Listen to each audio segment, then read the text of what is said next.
Assalamualaikum warahmatullahi wabarakatuh. Kita berjumpa kembali di mata pelajaran teknik pemrograman mikroprosesor mikrocontroller. Kali ini kita akan membahas mengenai algoritma dalam pemecahan masalah.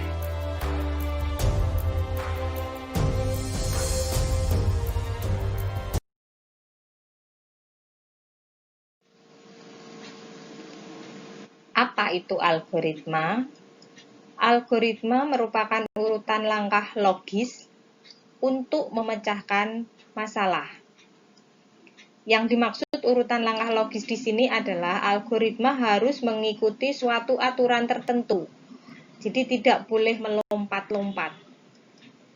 Algoritma adalah alur pemikiran dalam menyelesaikan suatu pekerjaan yang dituangkan secara tertulis, baik itu berupa kalimat, gambar, tabel, dan lain-lain.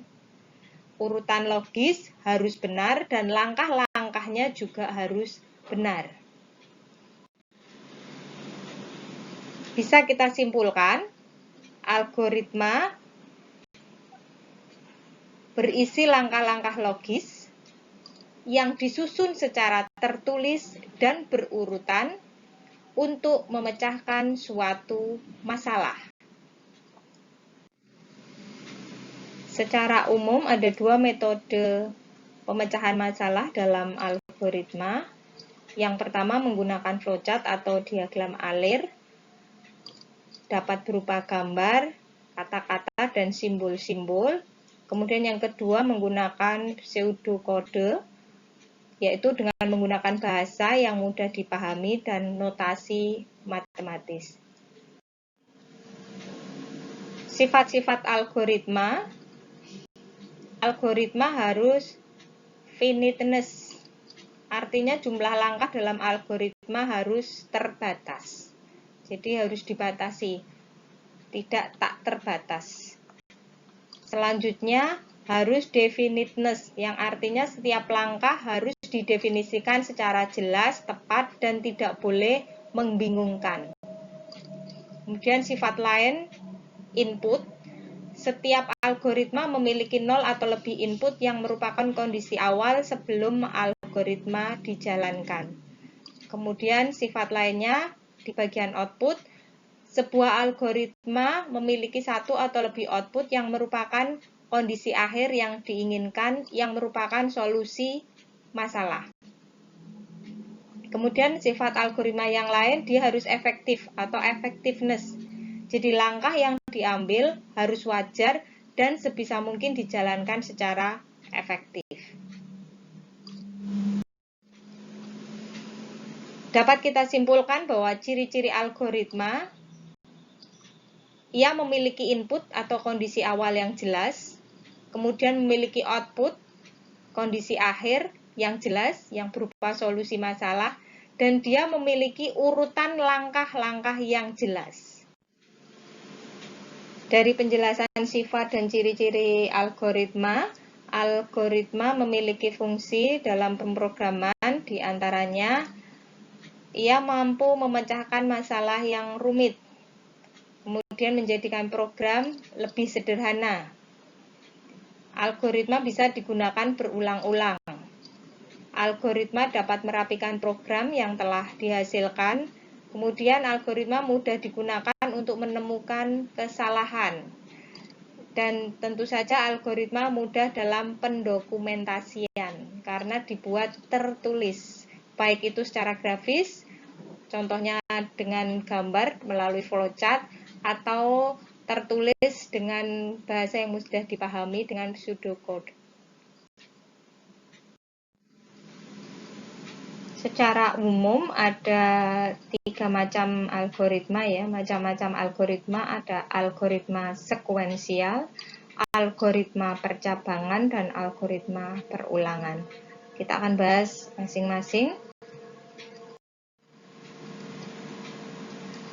Algoritma sekuensial yaitu perintah tersusun secara sistematis dan berurutan dari atas ke bawah. Contoh pada pemecahan masalah mengirim surat lamaran. Kasus mengirim surat lamaran. Algoritmanya jelas kita siapkan kertas, kemudian pulpen, kemudian kita tulis. Setelah itu kita masukkan ke dalam amplop, kita bumbui perangko, baru kita kirimkan ke kantor pos. Misalnya, jadi tidak boleh melompat, harus berurutan. Tidak boleh kita nulis surat, belum masukin amplop, sudah tahu-tahu dikirim ke kantor pos. Tidak bisa kita kertas kosongan tanpa ditulis, dikirim, itu juga salah.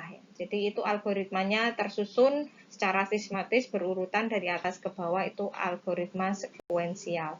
Selanjutnya ada algoritma percabangan, di mana di sini adanya perintah untuk memilih salah satu di antara beberapa pilihan kondisi dalam suatu percabangan. Kondisi di dalam percabangan ini harus terpenuhi dulu sebelum bisa lanjut ke langkah berikutnya. Contohnya, misalnya kita membuat algoritma memecahkan masalah membuat atau merebus mie instan. Setelah kita siapkan alat dan bahan semua, kita rebus air. Di situ ada percabangan. Air sudah mendidih atau belum? Jika air sudah mendidih, ya, maka bisa lanjut ke langkah berikutnya. Tapi kalau pada saat kita lihat air belum mendidih, kita nggak bisa lanjut ke langkah berikutnya untuk memasukkan mie instan. Misalnya seperti itu menggunakan algoritma percabangan. Selanjutnya ada algoritma perulangan, di mana di sini ada perintah yang bisa dilakukan secara berulang-ulang sesuai dengan persyaratan yang ditetapkan hingga kondisi akhir yang diinginkan atau solusi masalah tercapai.